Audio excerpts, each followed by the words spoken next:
ছাত্র জনতার অভ্যুত্থানের মুখে আওয়ামী সরকারের পতন, শেখ হাসিনার ভারতে পলায়ন এবং ডক্টর মোহাম্মদ ইউনূসের নেতৃত্বে অন্তর্বর্তী সরকারের দায়িত্ব গ্রহণের পর থেকেই ভারতের পশ্চিমবঙ্গের কথিত গণমাধ্যম রিপাবলিক বাংলা বা আর বাংলা আলোচনা সমালোচনার তুঙ্গে রয়েছে।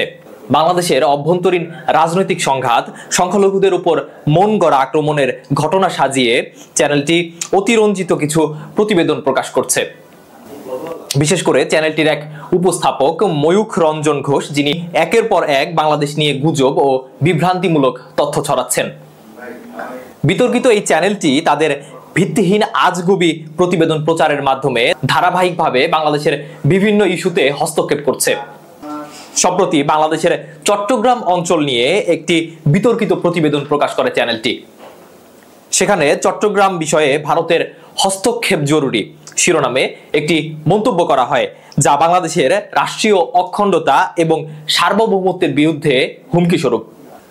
গত 12 নভেম্বর মঙ্গলবার রিপাবলিক বাংলা তাদের ইউটিউব চ্যানেলে চট্টগ্রাম আলাদা রাষ্ট্র হবে, মাউন্টব্যাটেন নেহরুর ভুল ঠিক করার সময় এসেছে, ভারতের হস্তক্ষেপ জরুরি শিরোনামে এক প্রতিবেদন প্রকাশ করে।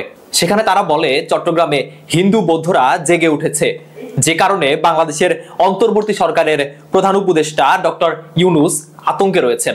সেখানে দেখা যায় চ্যানেলটির উপস্থাপক ময়ূখ রঞ্জন ঘোষ বেশ উত্তেজিত হয়ে বলতে থাকেন, চট্টগ্রাম স্ট্র্যাটেজিক্যালি বেশ গুরুত্বপূর্ণ। কেন বাংলাদেশ ভয় পাচ্ছে এবং তার পাশাপাশি চট্টগ্রামটা স্ট্র্যাটেজিক্যালি ঠিক কতটা ইম্পর্টেন্ট?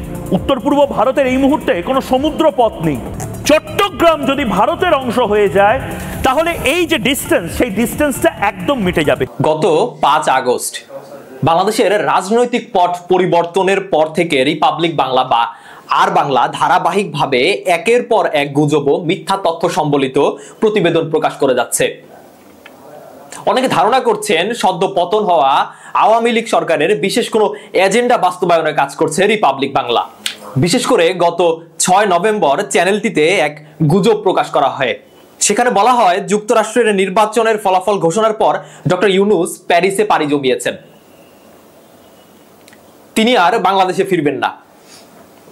বাংলাদেশের মাটিতে নেই মোহাম্মদ ইউনূস, এখন তাহলে কোথায় রয়েছেন ইউনূস? ফ্রান্সে মুখ লুকিয়েছেন নাকি বাংলাদেশের অন্তর্বর্তী সরকারের প্রধান? ট্রাম্পের প্রত্যাবর্তন, ভ্যানিশ ইউনূস। অথচ ডক্টর ইউনূস সেদিন দিব্যি বাংলাদেশে ছিলেন এবং অফিসও করেছেন।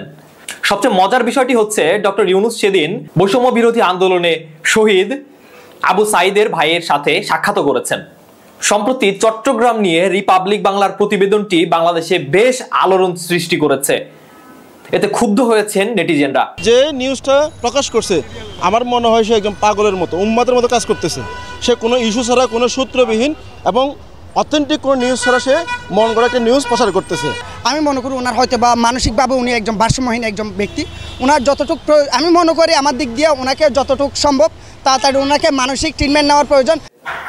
বাংলাদেশে গুজব প্রচার এবং বাংলাদেশ নিয়ে মিথ্যা তথ্য দেওয়ার কারণে ভারতীয় এই গণমাধ্যম রিপাবলিক বাংলার বিরুদ্ধে আইনি ব্যবস্থা গ্রহণ, বাংলাদেশের ভূখণ্ডে তাদের নিউজ কন্টেন্ট নিষিদ্ধ ও ব্লক করার জন্য হাইকোর্টে রিট দায়ের করা হয়েছে। 18 নভেম্বর সোমবার সুপ্রিম কোর্টের আইনজীবী মোহাম্মদ মাহমুদুল হাসান এই রিট দায়ের করেন। রিট আবেদনে বলা হয়েছে, রিপাবলিক বাংলা একটি ভারতীয় টেলিভিশন চ্যানেল। অত্যন্ত দুঃখের বিষয় এই যে এই ভারতীয় চ্যানেল নিয়মিতভাবে বাংলাদেশের বিরুদ্ধে প্রোপাগান্ডা প্রচার করে যাচ্ছে। এই ভারতীয় টেলিভিশন চ্যানেল বাংলাদেশের ভূখণ্ড থেকে চট্টগ্রাম বিভাগকে বিচ্ছিন্ন করে ভারতের সঙ্গে যুক্ত করার অপরাধমূলক ষড়যন্ত্রে লিপ্ত রয়েছে। বাংলাদেশের রাষ্ট্রীয় নিরাপত্তার জন্য ভারতীয় এই রিপাবলিক বাংলা নিষিদ্ধ করা এখন সময়ের দাবি। সামাজিক যোগাযোগ মাধ্যম ফেসবুক সহ সকল মাধ্যমে রিপাবলিক বাংলা নিষিদ্ধের জন্য ইতিমধ্যেই দাবি উঠেছে।